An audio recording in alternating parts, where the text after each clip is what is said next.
नमस्कार प्रिय मित्रों, मैं अमिता आशीष। आज मैं आपके लिए लेकर आई हूँ हिंदी के महान कथाकार मुंशी प्रेमचंद्र जी के द्वारा लिखी गई कहानी सौभाग्य के कोड़े। लड़के क्या अमीर के हों क्या गरीब के, विनोदशील हुआ ही करते हैं। उनकी चंचलता बहुधा इनकी दशा और स्थिति की परवाह नहीं करती। नथुआ के माँ बाप दोनों मर चुके थे। अनाथों की भांति वह राय साहब भोलानाथ के द्वार पर पड़ा रहता था। राय साहब दयाशील पुरुष थे। कभी कभी एक आधा पैसा दे देते। खाने को भी घर में इतना जूठा बचता था कि ऐसे ऐसे कई अनाथ अफर सकते थे। पहनने को भी उनके लड़कों के उतारे मिल जाते थे। इसलिए नथुआ अनाथ होने पर भी दुखी नहीं था। राय साहब ने उसे एक ईसाई के पंजे से छुड़ाया था। इन्हें इसकी परवाह न हुई कि मिशन में उसकी शिक्षा होगी, आराम से रहेगा। उन्हें यह मंजूर था कि वह हिंदू रहे। अपने घर के जूठे भोजन को वह मिशन के भोजन से कहीं पवित्र समझते थे। उनकी कमरों की सफाई मिशन पाठशाला की पढ़ाई से कहीं बढ़कर थी। हिंदू रहे चाहे जिस दशा में रहे। ईसाई हुआ तो फिर सदा के लिए हाथ से निकल गया। नथुआ को बस राय साहब के बंगले में झाड़ू लगा देने के सिवाय और कोई काम न था। भोजन करके खेलता फिरता था। कर्मा अनुसार ही उसकी वर्ण व्यवस्था भी हो गई। घर के अन्य नौकर चाकर उसे भंगी कहते थे और नथुआ को इसमें कोई ऐतराज न होता था। नाम का स्थिति पर क्या असर पड़ सकता है, इसकी उस गरीब को कुछ खबर न थी। भंगी बनने में कुछ हानि भी न थी। उसे झाड़ू देते समय कभी पैसे पड़े मिल जाते, कभी और कोई चीज। इससे वह सिगरेट लिया करता था। नौकरों के साथ उठने बैठने से उसे बचपन में ही तंबाकू, सिगरेट और पान खाने का चस्का पड़ गया। राय साहब के घर में यूँ तो बालकों और बालिकाओं की कमी न थी। दर्जनों भांजे भतीजे पड़े रहते थे, पर उनकी निज की संतान केवल एक पुत्री थी जिसका नाम रत्ना था। रत्ना को पढ़ाने के लिए दो मास्टर थे।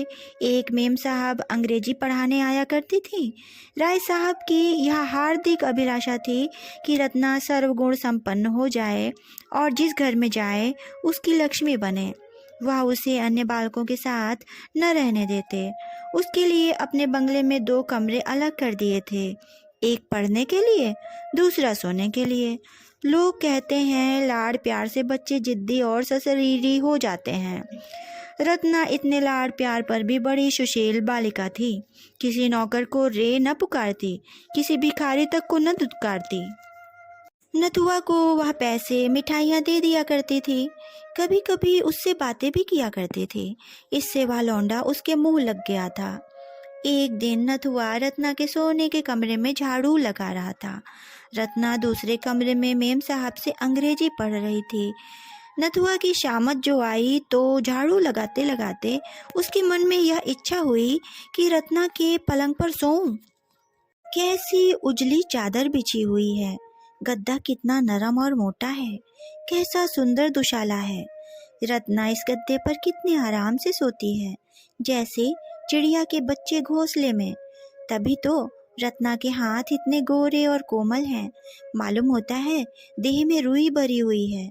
यहाँ कौन देखता है, यह सोचकर उसने पैर फर्श पर पोंछे और चटपट पलंग पर आकर लेट गया और दुशाला ओढ़ लिया।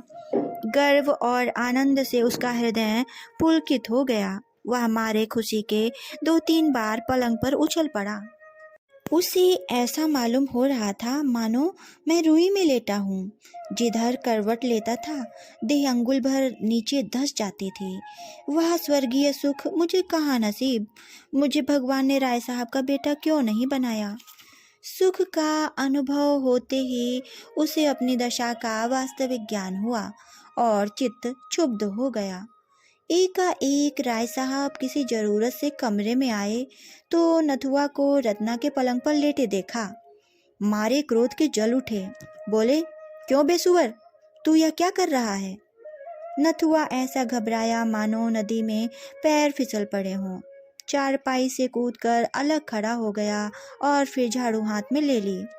राय साहब ने फिर पूछा, यह क्या कर रहा था बे? नथुआ, कुछ तो नहीं सरकार। राय साहब, अब तेरी इतनी हिम्मत हो गई कि रत्ना की चारपाई पर सोए? न रखा राम कहीं का। लाना मेरा हंटर। हंटर मंगवाकर राय साहब ने नथुआ को खूब पीटा। बेचारा हाथ जोड़ता था, पैरों पड़ता था, मगर राय साहब का क्रोध शांत होने का नाम न लेता था। सब नौकर जमा हो गए और नथुआ के जले पर नमक छिड़कने लगे। राय साहब का क्रोध और भी चढ़ा। हंटर हाथ से फेंक कर ठोकरों से मारने लगे। रत्ना ने यह रोना सुना तो दौड़ी हुई आई और यह समाचार सुनकर बोली, दादाजी बेचारा मर जाएगा, अब इस पर दया कीजिए दादा। रत्ना, राय साहब मर जाएगा उठवाकर फेंक दूंगा, इस बदमाशी का मजा तो मिल जाएगा। रत्ना, मेरी ही चारपाई थी ना, मैं उसे क्षमा करती हूँ। राय साहब, जरा देखो तो अपनी चारपाई की गत, पाजी के बदन के मैल से भर गई होगी। भला इसे सूझी क्या? क्यों बे, तुझे सूझी क्या? यह कहकर राय साहब फिर लपके, मगर नथुआ आकर रत्ना के पीछे दुबक गया। इसके सिवा और कोई शरण भी तो न थी। रत्ना ने रोककर कहा, दादाजी मेरे कहने से अब इसका अपराध क्षमा कीजिए। राय साहब, क्या कहती हो रत्ना? ऐसे अपराधी कहीं क्षमा किए जाते हैं? खैर तुम्हारे कहने से छोड़ देता हूँ, नहीं तो आज जान लेकर छोड़ता मैं इसकी। सुन बे नथुआ, अपना भला चाहता है तो फिर यहाँ ना आना, इसी दम निकल जा सुअर नालायक कहीं का। नथुआ प्राण छोड़कर भागा, पीछे मुड़कर फिर न देखा।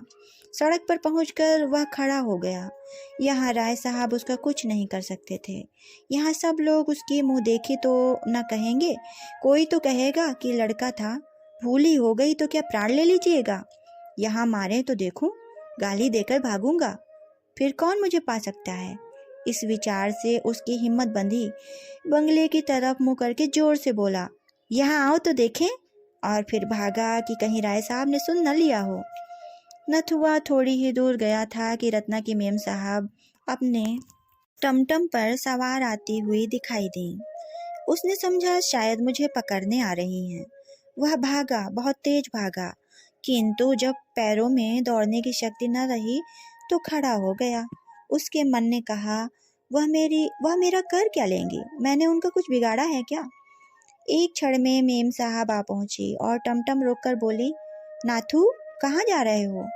नथुआ, कहीं नहीं। मेम साहब, राय साहब के यहाँ फिर जाएगा तो वह बहुत मारेंगे, क्यों नहीं मेरे साथ चलते हो? मिशन में आराम से रहो, आदमी हो जाओगे। नथुआ, किरस्तान तो न बनाओगी? मेम साहब, किरस्तान क्या भंगी से भी बुरा है पागल? नथुआ, ना भैया, किरस्तान न बनूंगा। मेम, तेरा जी चाहे न बनना, कोई जबरदस्ती थोड़े ही बना देगा। नथुआ थोड़ी देर तक टमटम के साथ चला, पर उसके मन में संशय बना हुआ था। सहसा वह उतर गया। मेम साहब ने पूछा, क्यों, चलता क्यों नहीं? नथुआ, मैंने सुना है मिशन में जो कोई जाता है किरस्तान हो जाता है, मैं न जाऊंगा, आप झांसा देती हैं।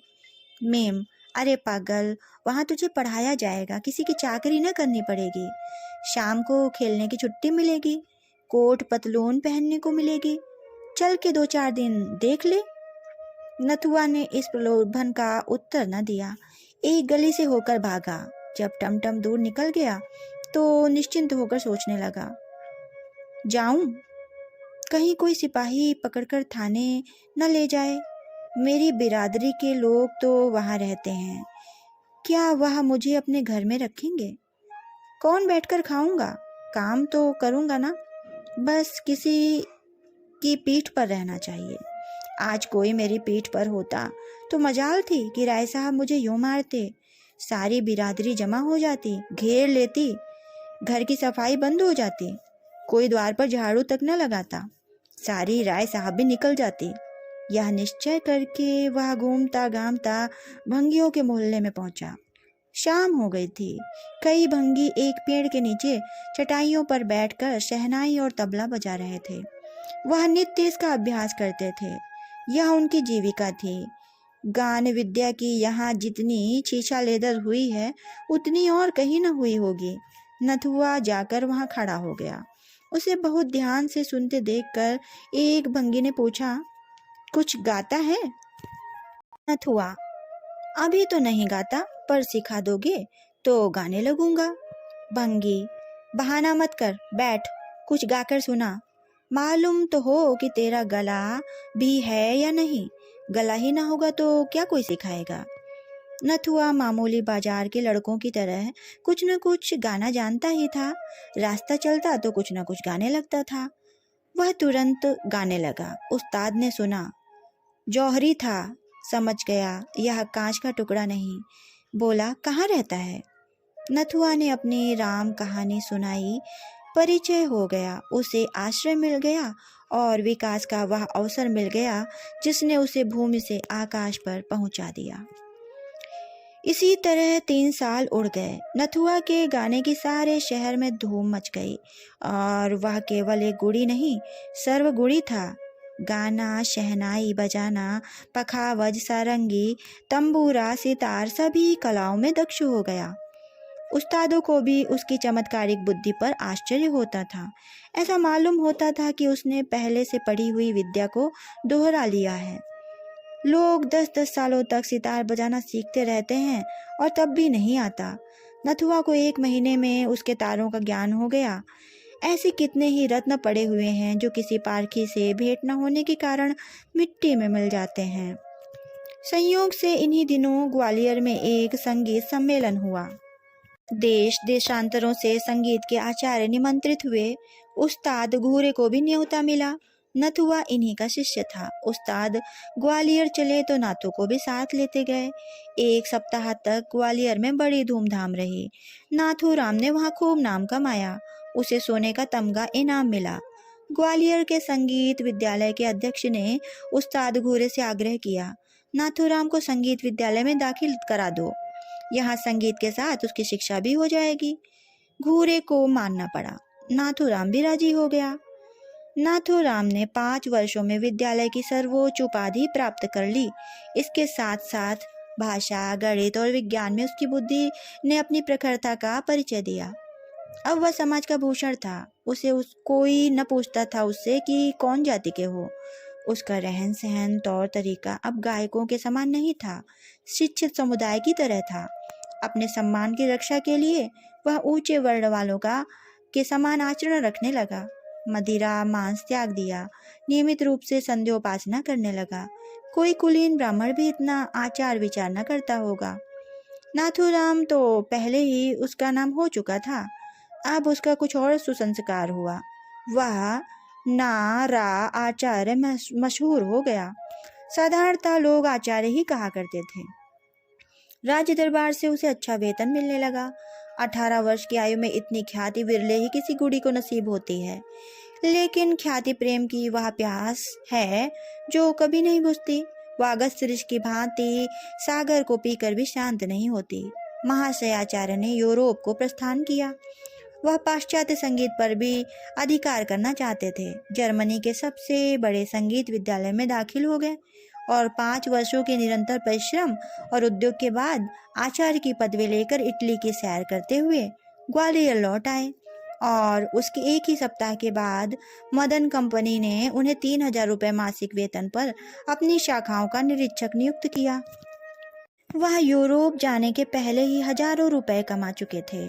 यूरोप में भी ओपेराओं और नाट्यशालाओं में उनकी खूब आवभगत हुई। कभी कभी एक दिन में इतनी आमदनी हो जाती थी जितनी यहाँ के बड़े बड़े गवैयों को बरसों में भी नहीं होती। लखनऊ से विशेष प्रेम होने के कारण उन्होंने वहीं निवास करने का निश्चय किया। आचार्य महाशय लखनऊ पहुँचे तो उनका चित्त गदगद हो गया। यही उनका बचपन बीता था। यहीं एक दिन वह अनाथ थे। यहीं गलियों में कनकौवे लूटते फिरते थे।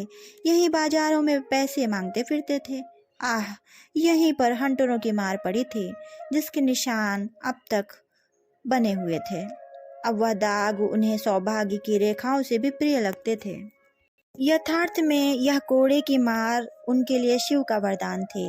राय साहब के प्रति अब उनके दिल में क्रोध या प्रतिकार का लेश मात्र भी न था। उनकी बुराइयां भूल गई थीं, भलाइयां याद रह गई थीं और रत्ना तो उन्हें दया और वात्सल्य की मूर्ति से याद आती। विपत्ति पुराने घावों को बढ़ाती है, संपत्ति उन्हें भर देती है। गाड़ी से उतरे तो छाती धड़क रही थी। 10 वर्ष का बालक 23 वर्ष का जवान शिक्षित भद्र युवक हो गया था। उसकी माँ भी उसे देखकर न कह सकती थी कि यही मेरा नथुआ है, लेकिन उनकी काया पलट की अपेक्षा नगर की काया पलट और भी विस्मयकारी थी। यह लखनऊ नहीं, कोई दूसरा नगर ही जान पड़ता था। स्टेशन से बाहर निकलते ही देखा कि शहर के कितने ही छोटे बड़े आदमी उनका स्वागत करने को खड़े हैं। उनमें एक युवती रमणी थी जो रत्ना से बहुत मिलती थी। लोगों ने उनसे हाथ मिलाया और रत्ना ने उनके गले में फूलों का हार डाल दिया। वह विदेश में भारत का नाम रोशन करने का पुरस्कार था। आचार्य के पैर डगमगाने लगे। ऐसा जान पड़ता था अब नहीं खड़े रह सकते। यह वही रत्ना है। भोली भाली बालिका ने सौंदर्य, लज्जा, गर्व और विनय की देवी का रूप धारण कर लिया है। उसकी हिम्मत न पड़ी कि रत्ना की तरफ सीधी आंखों से देख सके। लोगों से हाथ मिलाने के बाद वह उस बंगले में आए जो उनके लिए पहले से ही सजाया गया था। उसको देखकर वे चौंक पड़े। यह वही बंगला था जहाँ रत्ना के साथ वह खेलते थे। सामान भी वही था, तस्वीरें वहीं, कुर्सियाँ और मेजें वहीं, शीशे के आलात वही, यहाँ तक कि फर्श भी वही था। उसके अंदर कदम रखते हुए आचार्य महाशय के हृदय में कुछ वही भाव जागृत हो रहे थे जो किसी देवता के मंदिर में जाकर धर्मपरायण हिंदू के हृदय में होते हैं। वह रत्ना के शयनागार में पहुँचे तो उनके हृदय में ऐसी ऐंठन हुई कि आंसू बहने लगे। यह वही पलंग है, वही बिस्तर और वही फर्श। उन्होंने अधीर होकर पूछा, यह किसका बंगला है? कंपनी का मैनेजर साथ था। बोला, एक राय साहब भोलानाथ हैं, उन्हीं का है। आचार्य बोले, राय साहब कहाँ गए? मैनेजर बोला, खुदा जाने कहाँ गए।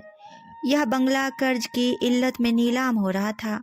मैंने देखा हमारे थिएटर के करीब है। अधिकारियों की खतों किताबत की और इसे कंपनी के नाम खरीद लिया। 40,000 में यह बंगला सामान समेत लिया गया। आचार्य बोले, मुफ्त मिल गया तुम्हें? राय साहब की कुछ खबर नहीं क्या?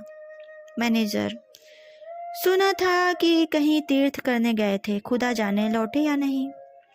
आचार्य महाशय जब शाम को सावधान होकर बैठे तो एक आदमी से उन्होंने पूछा, क्यों जी, उस्ताद घोरे का भी हाल जानते हो? उनका नाम बहुत सुना है। आदमी ने सकरुण भाव से कहा, खुदाबंद उनका हाल कुछ न पूछिए। शराब पीकर घर आ रहे थे, रास्ते में बेहोश होकर सड़क पर गिर पड़े। उधर से एक मोटर लारी आ रही थी, ड्राइवर ने देखा नहीं, लारी उनके ऊपर से निकल गई। सुबह को लाश मिली। खुदाबंद खुदाबंद अपने फन में एक था। अब उसकी मौत से लखनऊ वीरान हो गया। अब ऐसा कोई नहीं रहा जिस पर लखनऊ को घमंड हो। नथुआ नाम के एक लड़के को उन्होंने कुछ सिखाया था और उससे हम लोगों को उम्मीद थी कि उस्ताद का नाम जिंदा रखेगा, पर वह यहाँ से ग्वालियर चला गया। फिर पता नहीं कि कहाँ गया। आचार्य महाशय के प्राण सूखे जाते थे कि अब बात खुली, अब खुली। दम रुका हुआ था जैसे कोई तलवार लिए सर पर खड़ा हो। बारे कुशल हुई, घड़ा चोट खाकर भी बच गया। आचार्य महाशय उस घर में रहते थे, किंतु उसी तरह जैसे कोई नई बहू अपने ससुराल में रहे। उनके हृदय से पुराने संस्कार न मिटते थे। उनकी आत्मा इस यथार्थ को स्वीकार न करती थी कि अब यह मेरा घर है। वह जोर से हंसते तो सहसा चौंक पड़ते। मित्रगण आकर शोर मचाते तो उन्हें एक अज्ञात शंका होती थी। लिखने पढ़ने के कमरे में शायद वह सोते तो उन्हें रात भर नींद न आती।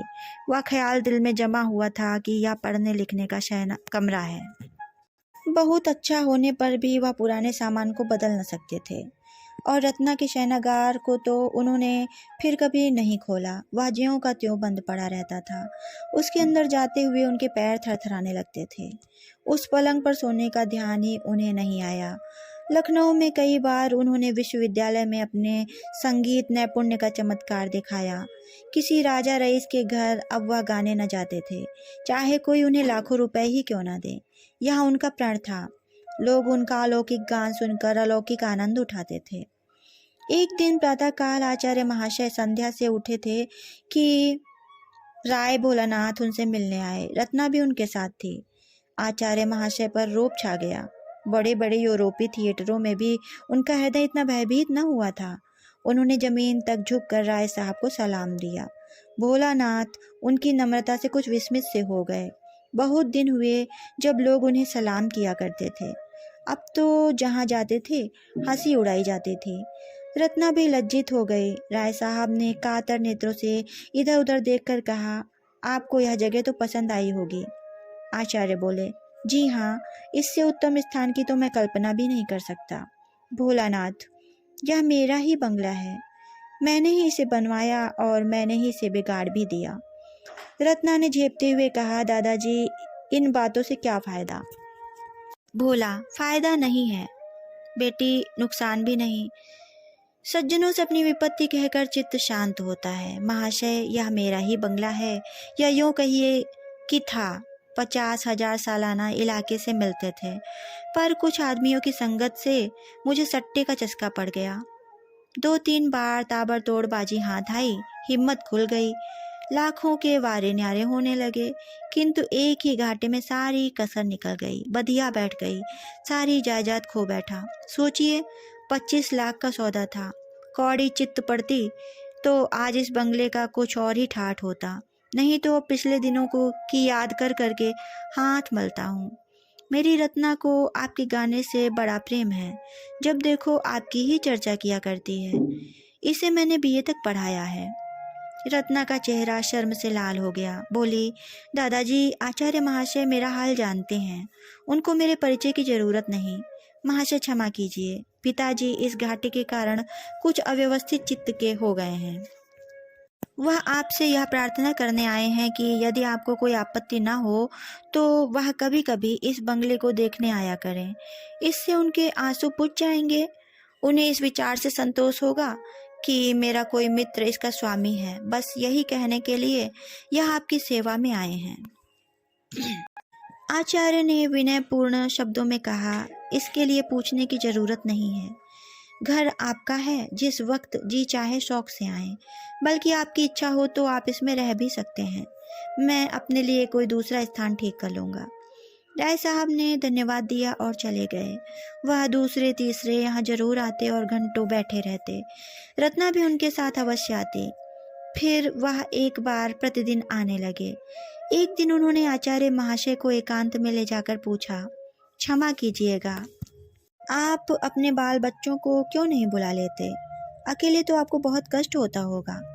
आचार्य ने कहा, मेरा तो अभी विवाह नहीं हुआ और न करना चाहता हूँ। यह कहते ही आचार्य महाशय ने आंखें नीची कर लीं। भोलानाथ बोले, यह क्यों? विवाह से आपको क्यों द्वेष है? आचार्य, कोई विशेष कारण तो नहीं बता सकता, इच्छा ही तो है। भोला, आप ब्राह्मण हैं? आचार्य जी का रंग उड़ गया। सशंक होकर बोले, यूरोप की यात्रा के बाद वर्ण भेद नहीं रहता। जन्म से चाहे जो कुछ हूँ, कर्म से तो शूद्र ही हूँ। भोलानाथ, आपकी नम्रता को धन्य है। संसार में ऐसे सज्जन लोग भी पड़े हुए हैं। मैं भी कर्मों ही से वर्ण मानता हूँ। नम्रता, शील, विनय, आचार, धर्मनिष्ठा, विद्या, प्रेम, यह सब ब्राह्मणों के गुण हैं और मैं आपको ब्राह्मण ही समझता हूँ। जिसमें यह गुण नहीं वह ब्राह्मण नहीं, कदापि नहीं। रत्ना को आपसे बड़ा प्रेम है। आज तक कोई पुरुष उसकी आंखों में नहीं जचा, किंतु आपने उसे वशीभूत कर लिया। इस धृष्टता को क्षमा कीजिएगा। आपके माता पिता? आचार्य, मेरे माता पिता तो आप ही हैं। जन्म किसने दिया यह मैं स्वयं नहीं जानता। मैं बहुत छोटा था तभी उनका स्वर्गवास हो गया। राय साहब, आह, वह आज जीवित होते तो आपको देखकर उनकी गज भर की छाती होती। ऐसे सपूत बेटे कहाँ होते हैं। इतने में रत्ना एक कागज लिए हुई आई और राय साहब से बोली, दादाजी, आचार्य महाशय काव्य रचना भी करते हैं। मैं इनकी मेज पर से यह उठा लाई हूँ। सरोजनी नायडू के सिवा ऐसी कविता मैंने और कहीं नहीं देखी। आचार्य ने छिपी निगाहों से एक बार रत्ना को देखा और झेंपते हुए बोले, यूं ही लिख लिया, मैं काव्य रचना क्या जानूं। प्रेम से दोनों विह्वल हो रहे थे। रत्ना गुणों पर मोहित थी, आचार्य उसके मोह के वशीभूत थे। अगर रत्ना उनके रास्ते में ना आती तो कदाचित वह उससे परिचित भी न होते, किंतु प्रेम की फैली हुई बाहों का आकर्षण किस पर न होगा। ऐसा हृदय कहाँ है जिसे प्रेम जीत न सके। आचार्य महाशय बड़ी दुविधा में पड़े हुए थे। उनका दिल कहता था, जिस क्षण रत्ना पर मेरी असलियत खुल जाएगी उसी क्षण वह मुझसे सदैव के लिए मुंह फेर लेगी। वह कितनी ही उदार हो, जाति के बंधन को कितना ही कष्ट में समझती हो, किंतु उस घृणा से मुक्त नहीं हो सकती जो स्वभावतः मेरे प्रति उत्पन्न होगी। मगर इस बात को जानते हुए भी उनकी हिम्मत न पड़ती कि अपना वास्तविक स्वरूप खोलकर दिखा दें। आह, यदि घृणा ही तक होती तो कोई बात न थी, मगर उसे दुख होगा, पीड़ा होगी, उसका हृदय विदीर्ण हो जाएगा। इस दशा में न जाने वह क्या कर बैठे। उसे इस अज्ञात दशा में रखे हुए प्रणय पाश को दृढ़ करना उन्हें परले सिरे की नीचता प्रतीत होती थी। यह कपट है, दगा है, धूर्तता है जो प्रेमाचरण से सर्वथा निषिद्ध है। इस संकट में पड़े हुए वह कुछ निश्चय न कर सकते थे कि क्या करना चाहिए। उधर राय साहब की आमदो रफ्त दिनों दिन बढ़ती जाती थी। उनके मन की बात एक एक शब्द से झलकती थी। रत्ना का आना जाना बंद होता जाता था, जो उसके आशय को और भी प्रकट करता था।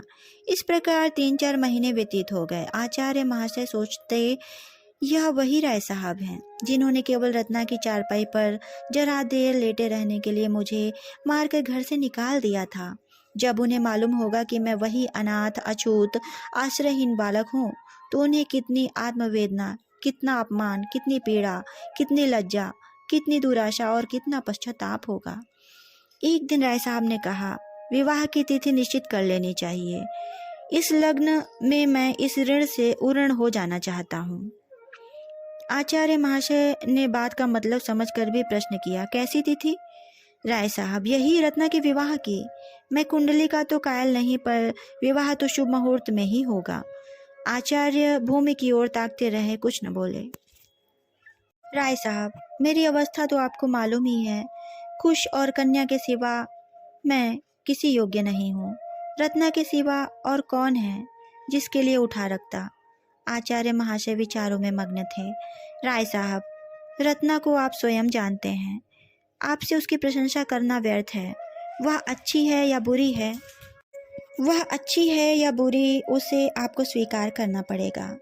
आचार्य महाशय की आंखों से आंसू बह रहे थे। राय साहब, मुझे पूरा विश्वास है कि आपको ईश्वर ने उसी के लिए यहाँ भेजा है। मेरी ईश्वर से यही याचना है कि तुम दोनों का जीवन सुख से कटे। मेरे लिए इससे ज़्यादा खुशी की कोई और बात हो ही नहीं सकती। इस कर्तव्य से मुक्त होकर इरादा है कि कुछ दिन भगवत भजन करूं। गौड़ रूप से आप ही इस फल के भी अधिकारी होंगे। आचार्य ने अवरुद्ध कंठ से कहा, महाशय, आप मेरे पिता तुल्य हैं, पर मैं इस योग्य कदापि नहीं हूँ। राय साहब ने उन्हें गले लगाते हुए कहा, बेटा, तुम सर्वगुण संपन्न हो, तुम समाज के आभूषण हो। मेरे लिए यह महान गौरव की बात है कि तुम जैसा दामाद पाऊं। मैं आज तिथि आदि ठीक करके कल आपको सूचना दूंगा। यह कहकर राय साहब उठ खड़े हुए। आचार्य कुछ कहना चाहते थे, पर मौका न मिला, या यूं कहो हिम्मत ही न पड़ी। इतना मनोबल न था, घृणा सहन करने की इतनी शक्ति न थी उनमें। विवाह हुए महीना भर हो गया। रत्ना के आने से पतिगृह उजाला हो गया था और पति हृदय पवित्र। सागर में कमल खिल गया। रात का समय था। आचार्य महाशय भोजन करके लेटे हुए थे, उसी पलंग पर जिसने किसी दिन उन्हें घर से निकलवाया था, जिसने उनके भाग्य चक्र को परिवर्तित कर दिया था। महीना भर से वह अवसर ढूंढ रहे थे कि वह रहस्य रत्ना को बतला दूं। उनका संस्कारों से दबा हुआ हृदय यह नहीं मानता कि मेरा सौभाग्य मेरे गुणों का ही अनुग्रह है। वह अपने रुपए को भट्टी में पिघलाकर उसका मूल्य जानने की चेष्टा कर रहे थे, किंतु अवसर नहीं मिलता। रत्ना ज्यों ही सामने आती, वह मंत्रमुग्ध हो जाते। बाग में कौन रोने जाता है? रोने के लिए तो अंधेरी कोठरी ही चाहिए। इतने में रत्ना मुस्कुराती हुई कमरे में आई। दीपक की ज्योति मंद पड़ गई। आचार्य ने मुस्कुराकर कहा, अब चिराग गुल कर दूं ना? रत्ना बोली, क्यों, क्या मुझसे शर्म आती है? आचार्य, हाँ, वास्तव में शर्म आती है।